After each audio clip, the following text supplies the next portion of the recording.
Sean Zittel of ThaBoxingvoice.com here with the newly crowned WBO Welterweight Champion of the World, Jeff Horn. Jeff, welcome to LA. Thank you. Thanks for having me here. Now, what do you make about a lot of people feeling like Manny Pacquiao won that fight and it was a bad decision? Look, you're always going to have the people that are going to see something completely different, and I'm never going to be able to change their mind. I might be able to if we have a rematch, and I'll win that too. Have you had a chance to watch the American broadcast of the fight yet? No, I haven't watched the American broadcast. I've watched it back in Australia, but yeah, haven't seen this one. Now, you just mentioned a rematch. What do you think are the chances that we get that fight, Horn-Pacquiao too? It's completely up to Pacquiao if he wants it. We thought they would take that opportunity if it came and we beat him the first time, but we're just waiting on the news.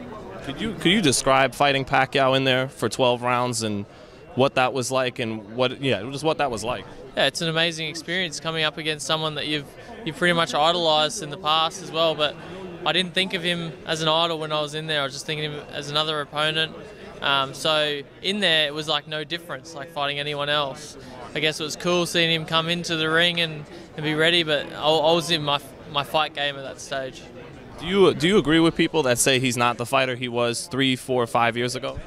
I don't really agree with it. I think he's still a very good fighter, and he showed that in his past fights just before me, that he was carving guys up like Jesse Vargas and making them look silly in there. So I don't think he's lost that much from what he used to be.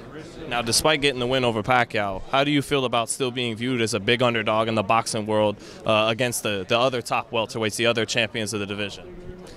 Bring it on. I'm happy to have those fights and keep proving people wrong. I've been told in the past I've been lucky so many times it's not funny, so I'm just willing to keep proving myself out there.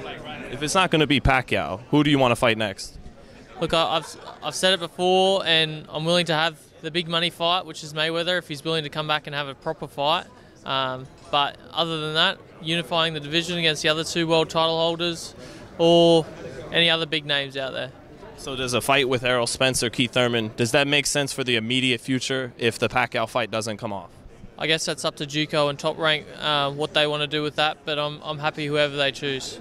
And last one. Mayweather-McGregor was out here yesterday. The press tour started. What do you make of that fight? What are your thoughts on it? Look, it's a bit of a circus, and it's UFC versus boxing. It's not like Conor McGregor gets to do his UFC moves in there, but we might see a couple, which might make the fight a bit controversial. But I think it's a definite easy Mayweather win.